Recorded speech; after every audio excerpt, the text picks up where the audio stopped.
So now we pick up at part 4. Now we know from the previous video that Eli is quote unquote a Hebrew Israelite or Israelite, Yashar'EL. So we know that he is of the bloodline. And we find this in the scriptures in Psalms 147, 19 and 20. For the Most High showed his word only to Jacob. Okay. So he's on a mission, of course, but also we got to understand that there's a difference between a Jew and an Israelite. Jew is just a convert, like the European Jewry. An Israelite is of a bloodline from Abraham, Isaac, and Jacob, right? Lieutenant, his father was more than the president. He was the tribal king. That makes him the heir to the Igbo nation. It's a bloodline they must cut. So that's the difference in today's society.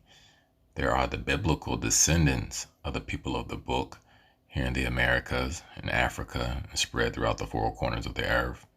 And there are the converts who call themselves Jewry or Jews that are not the people of the book. So we are the people of the book. They are not the progenitors of the people of the scriptures. I'll take you to where we get our water. He says he's gonna build more towns. How do you know about this one? He's been here when he was young. So we leave off now at the scene where they find the underground water well. And key word, she says that Carnegie says that he's going to build more towns. Now, if anyone reads the Book of Mormons, or even the Bible in general, we know that through colonization, they set up churches. The Church of Hasatan, the Catholic Church, or the Babylonian Kemetic Mystery System Church, in a sense. And they set up shop. They only use the Bible as a prompt because they know its power. That's why Carnegie wants it. Because people, I don't mean no offense to this, but the scripture says a lot of people are dumb, deaf, and the blind. Spiritually blind, dumbed down, and they cannot hear. And it's through manipulation that they deceive the masses of people because they do not really adhere or know what the scriptures is really talking about. The book is an exclusive, not an inclusive book. So with that book, power, manipulation through the emotions, how it can galvanize people, but also a lot of people are being deceived on a higher level. And the pastors and preachers know this. That's why they take your money, 501(c), sponsored through the government. They're not there to uplift and obtain spiritual knowledge and truth and wisdom. They're there to keep you indoctrinated and a perpetual slave, debt slave, I might add, because that's America, and not to see the truth, because the truth sets you free. I'm talking about money-wise as well, on a material level. In the world before. So now she says that Carnegie knew of this water cavern or water well before the destruction. Now, if we go to Ecclesiastes 1 and 9, it says, the thing that has been, it is that which shall be, and that which is done is that which shall be done, and there is no new thing under the sun. Verse 10, is there anything whereof it may be said, see, this is new, it has been already of old, which was before us. Verse 11, there is no remembrance of former things, neither shall there be any remembrance of things that are to come with those that shall come after. So she doesn't remember the world of old. Of course, Eli does. But when we think about our own lives in retrospective, we don't know the old world. We only know it through books. Very few of us that actually try to read and comprehend about things in the past, because a lot of us don't know that we were more than just enslaved, but we ruled in Europe. We ruled the different dynasties, kings, queens, yes, but we were nobility, Welsh names to be exact. So that is a part of history that is not pretty much talked about. So they feed into the black man's victimization, not knowing that we started civilization, democracy, the feudal system. They were the white peasants of Europe. Okay, we were the landlords. And most people don't remember that because they've embraced the victimization through the Marxist media. And this notion that we all come from one continent. See, America, they teach that you are who you are based on your color destinations, aka black and white. We know that color or hue is from all over the earth. 2/3 of the world's population is people of color. So not all so-called blacks come from Africa. You have the black Europeans, you have the West African Judeans, or just Ibo, Igbo, etc. And then you have the indigenous, aboriginal, so-called blacks, tribes here in the Americas. We were here first. We are the original man. Therefore, we are not limited to just one piece of land. Have you washed your filthy fucking hands? Twice. With your soap. Put a crew together. We're going after him. For a fucking book. It's not a fucking book. It's a weapon. Now we see Carnegie gets mad at his henchman when he says it's just a book.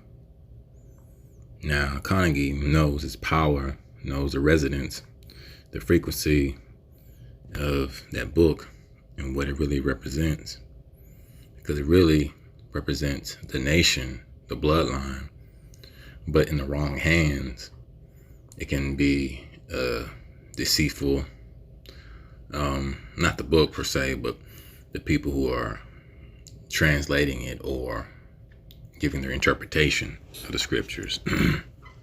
And also to take in consideration, when you look at the time of the New Testament or in antiquity or just history in general, you look at certain civilizations like the Romans, Alexander, when they would conquer certain parts of the so-called Middle East, parts of North Africa, what would they do? They burned the books. They raided the libraries. I think it's even in the book of Josephus, where, after the temple was destroyed in 70 AD, they took the law of the Hebrews and, changed the images of the heathen. I think that's in 1 Maccabees 3:48. So you see, it's not their book. It's an exclusive book. But to the world, to the modern world, they think it's talking about Christianity and anyone can join. No. It's like a Sam's membership. You have to pay, convert, or be of that bloodline. And even in the letters or the epistles, which just means letters, they were to the Hebrews scattered among the various nations of people. So it wasn't just this worldwide or a global religion. And that's what most people fail to realize, that the Bible or the Torah is not global. But through the media, Marxist, communist groups, Martin Luther King, during his heyday, they tried to prop up the book like it was a global book of unity. But when you really read the scriptures, it's talking about separation, exclusive, not inclusive. And it's talking about building your own, doing for self, knowledge of self. And that lies the problem with other interpretations and other bloodlines or nation of peoples trying to interpret the word. Just like Khalid Muhammad said, Johnny come lately. But how are they to know the prophecies when they've never, or their ancestors never had the book? But somehow, subconsciously in our minds, our DNA strands of the Most High gives us that ruach, and we're able to interpret and see things for what they really are. A weapon aimed right at the hearts and minds of the weak and the desperate. It will give us control of it. If we want to rule more than one small fucking town, We have to have it. And truth be told, this is true history that's being presented in this movie, because that's how the Roman Catholics pretty much conquered different lands in Europe, in the Americas, and Africa under this context of a Roman white Jesus or Lord Jesus, whatever his name is. But that's what they did. But like anything, they just took what the Babylonians venerated and just slapped Jesus Christ per se, and then went around spreading this doctrine, this new Christianity, to the indigenous people who they claimed as pagans and worship different deities or whatnot. So you see, he represents the church of Ha-Satan. Eli represents the church of the Most High. Okay, so you can see the difference. His is about power, corruption, and manipulation. Eli is about truth and pretty much freedom, to be uplifted. People will come from all over. They do exactly what I tell them if the words are from the book. It's happened before. And it'll happen again. So we see Conahee says that it happened before and it'll happen again. Why is that? Because history repeats itself, right? There's nothing new under the sun. Now we know in the days of antiquity that people were very illiterate. They had to go to these churches through the Pope, pastor, etc., and go get the word, that feel-good message. And they did not know what was going on at all. So they pretty much could do whatever they wanted to do. The Pope, the pastor, and people would cling on to their every word. No wonder they didn't want the so-called enslaved or slaves to read. Because once you read and comprehend for yourself, the Most High is working with you or opens your eyes, he'll let you see what he's actually talking about, versus the nonsense and the jargon that a lot of these pastors, even of today, talk about prosperity and don't give you the real raw truth of what's being presented in the book.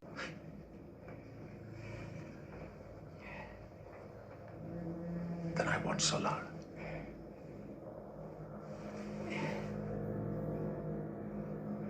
Are you bargaining with me? Is this a deal we're making here? We lost a lot of men. You'll need me more than ever. But you say that book's worth the trouble. I believe you. But I want Solara for it. So we see that Conahee's right-hand man wants Solara as his main woman. Now we know when civilizations crumble and there's lawlessness, the woman is pretty much property, an item. Now you think about our society, how it's set up through men who build civilizations and create laws to protect his wife, his daughter. But you see, when society and civilizations fall, then it's pretty much free for all. I think the oldest profession is a prostitute. That's never going to change. A harlot, a hoe, a concubine. Those still exist today in Babylon, we call America. But here in Babylon, they venerate that. The whoredom, the dresses, the makeup, they benefit. But once the society ends, once there's no more police or government protecting, you're going to see some things change. Best to believe that. Hello? Is anybody there?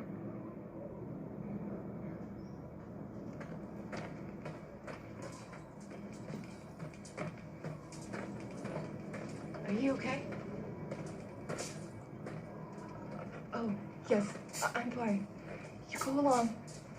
I'll be okay. And here, let me just... No, really, please. I'm fine. Really, I need a man to help, not you. You just go along. It's okay. No. It'll just take a minute. It's fine. Please.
I believe in the scriptures it says that the woman sets up the man for traps and snares. So no different than, a woman as well.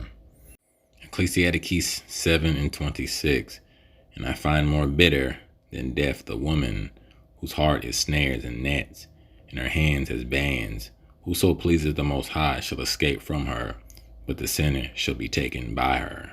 And too many times in our current society, we see this from entertainers to just regular people who don't use discernment and pretty much end up in certain situations with the wrong type of woman.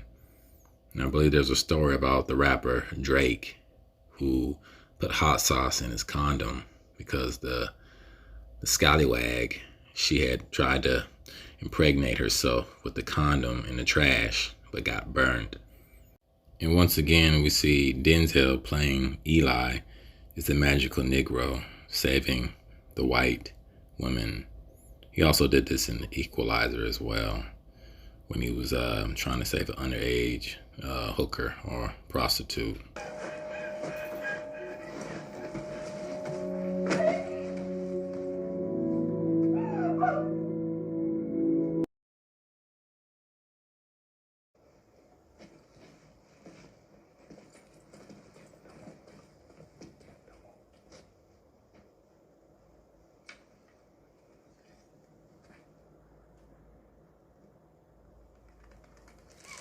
So now we're at the scene where Eli is very proficient in the bow.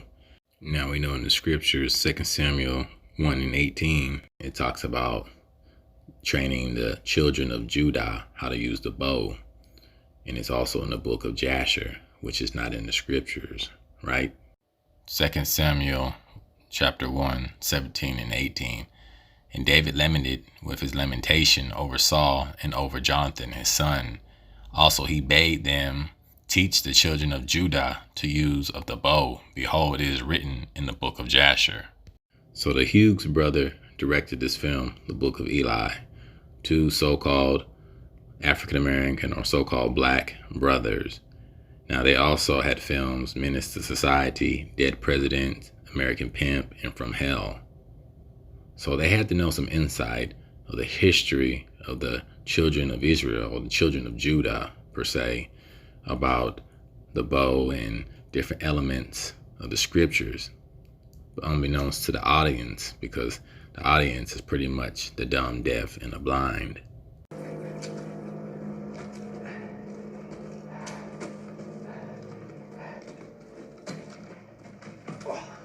Like he's protected somehow. Like there's nothing that can touch him. So we see that Cunningham's henchman says that Eli is protected, that he's a marked man. He can't be touched because he has the Most High's right hand of protection over him, right? Psalms 91, 1-5, 10 and 11. He that dwelleth in the secret place of the Most High shall abide under the shadow of the Almighty. I will say of the Lord, of the Most High, he is my refuge and my fortress, my Elohim, my God, and in him will I trust. Surely he shall deliver thee from the snare of the fowler and from the noisome pestilence. He shall cover thee with his feather, and under his wings shalt thou trust. His trust shall be thy shield and buckler. Thou shalt not be afraid for the terror by night, nor the arrow that flieth by day. There shall no evil befall thee, neither shall any plague come nigh thy dwelling. For he shall give his angels charge over thee, to keep thee in all thy ways. Oh, he's just a fucking man. You put a bullet in him, he'll go down like any other.